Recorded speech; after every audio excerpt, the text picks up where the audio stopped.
ନୀଳକଣ୍ଠ କହିଲା କି ସବୁଠୁ ଭଲ ଦାନ କ'ଣ? ଯାହାର ପୁଣ୍ୟ ନିଶ୍ଚିତ ମିଳେ। ନମସ୍କାର, ଜୟ ଜଗନ୍ନାଥ। ମୋର ସମସ୍ତ ଭାଇ ଓ ଭଉଣୀଙ୍କୁ ମୋର ୟୁଟ୍ୟୁବ୍ ଚ୍ୟାନେଲକୁ ଆପଣମାନଙ୍କୁ ହୃଦୟରୁ ସ୍ୱାଗତ କରୁଛି। ନୀଳକଣ୍ଠ କହିଲା କି ମଣିଷର ସବୁଠୁ ଭଲ ଓ ଶ୍ରେଷ୍ଠ ଦାନ କ'ଣ? ଯାହାର ଫଳ ତାକୁ ନିଶ୍ଚିତ ମିଳିଥାଏ। ଏହି କାହାଣୀଟି ଜୀବନର ମାର୍ଗଦର୍ଶନ କରିବାରେ ସହାୟକ ହେବ। ତେଣୁ ଆମେ ଆରମ୍ଭ କରିବା ଭାଗ 2। ଖାଇସାରିବା ପରେ କୈଳାସ ଜଙ୍ଗଲ ଭିତରକୁ କାଠ କାଟିବାକୁ ବାହାରି ପଡ଼ିଲା। କିଛି ବାଟ ଗଲା ପରେ ସେ ଭାବିଲା, ମୁଁ ବହୁତ ଦୂର ଆସିଗଲିଣି, ମୋତେ ଗୋଟେ ବଡ଼ ଗଛ ମିଳିଯାଆନ୍ତା କି, ଯାହାଫଳରେ ଆଜି କିଛି ଭଲ ରୋଜଗାର ହେଇଯାଆନ୍ତା। ଏଣେ ତେଣେ ଏପଟ ସେପଟ ବହୁତ ଖୋଜିଲା, କିନ୍ତୁ କେଉଁଠି ବି କିଛି ପାଇଲା ନାହିଁ। ପୁଣି କିଛି ବାଟ ଗଲା ପରେ ଗୋଟେ ଛୋଟ ଗଛଟିଏ ଦେଖିଲା। ଭାବିଲା, ଆଜି ଏହି ଗଛ କାଟି ଚଳେଇଦେବି। କୈଳାସ ସେହି ଗଛକୁ କାଟିଲା, ମୁଣ୍ଡ ଉପରେ ଥୋଇ ବଜାରକୁ ବିକିବାକୁ ବାହାରି ପଡ଼ିଲା। କିନ୍ତୁ ବଜାରରେ ପହଞ୍ଚିବା ପରେ ଦେଖିଲା କାଠ କିଣିବା ପାଇଁ କେହି ଆସିଲେ ନାହିଁ। ସେ ଭାବିଲା, ଆଜି କ'ଣ ସବୁତକ କାଠ ଘରକୁ ଫେରେଇ ନେବି। ଠିକ୍ ସେହି ସମୟରେ ତା ପଛରୁ ଜଣେ ଡାକିଲେ, କହିଲା, ମୋ ପାଖକୁ ଆସ, କାଠୁରିଆ ଭାଇ, ମୋ ପାଖକୁ ଆସ।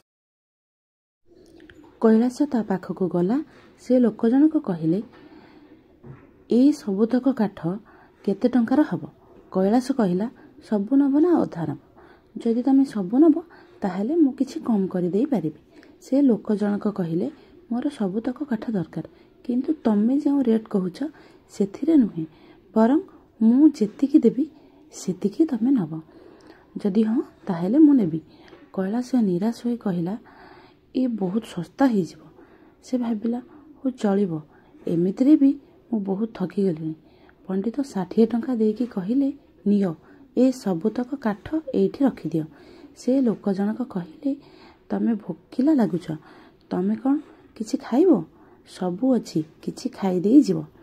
କୈଳାସ କହିଲା, ମୋତେ ବହୁତ ଭୋକ ତ ଲାଗୁଛି, କିନ୍ତୁ ମୁଁ ଯଦି ଖାଇବି ତାହେଲେ ତମ ପାଇଁ କିଛି ଖାଇବା ବଞ୍ଚିବନି। ଥାଉ, ମୁଁ ଘରେ ଯାଇ ଖାଇନେବି।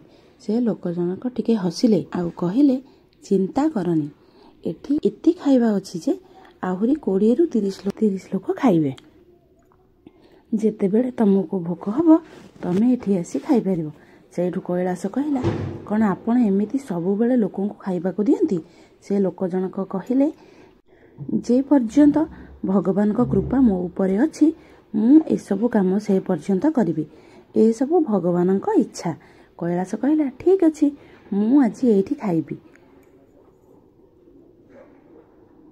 ସେଦିନ କୈଳାସ ସେଠି ପେଟ ଭରିକି ଖାଇଲା ଏବଂ ଧନ୍ୟବାଦ ଦେଇ କହିଲା, ପଣ୍ଡିତ, ଆପଣ ଜଣେ ବହୁତ ଦୟାଳୁ ଲୋକ।